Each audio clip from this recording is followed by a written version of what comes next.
Once upon a time, there was a boy named John who was so lazy he'd rather have food brought to his bed than walk to the table. His mother often scolded him, "John, get up and help me in the field."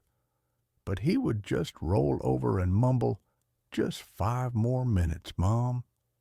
And those 5 minutes always turned into the whole day.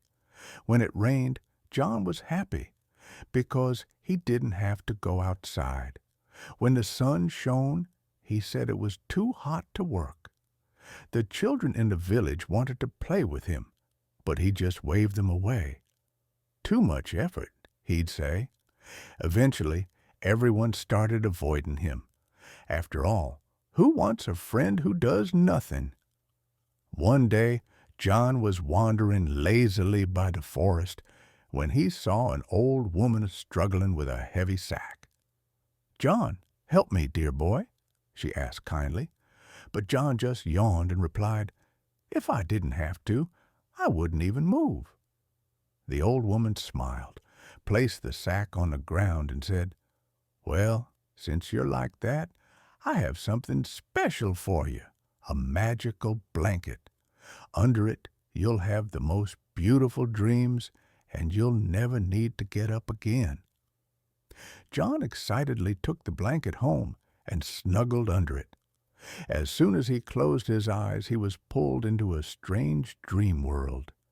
He found himself in a bizarre kingdom where everyone lay in giant beds and did nothing all day. "Welcome, John," called King Sloth the Fourth, who wore a pillow instead of a crown. "Here, you'll never need to work.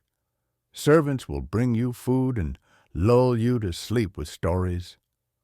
John lay back happily, thinking this was the life for him. But soon he began to feel strange. The food didn't taste good anymore, the stories became boring, and the whole kingdom felt gloomy. "This isn't as fun as I thought," he whispered to himself. With a jolt, John woke up. The first thing he did was throw off the magical blanket. "No, I don't want to be lazy any more," he shouted as he jumped out of bed. The old woman was gone, but on the table lay a note. "Laziness is sweet only for a moment, but true joy comes from doing something worthwhile." From that day on, John changed. He grabbed a hoe and helped his mother in the field. He even went out to play with the other children. Soon, they started seeing him differently. They no longer laughed at him. They admired him. One day, a terrible storm struck the village, and the river overflowed. People panicked, unsure what to do. John had an idea. "We must build a barrier with sandbags," he shouted, and filled the first sack himself.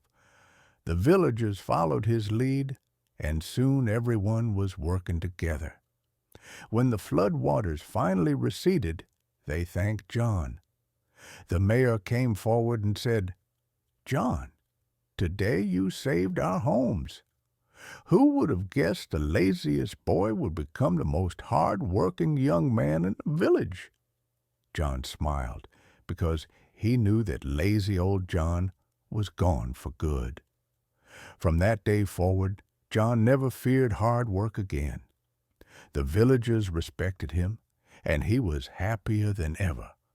And whenever he saw someone making excuses out of laziness, he'd smile and say, "Try doing something. You might actually like it." And you know what? He was usually right.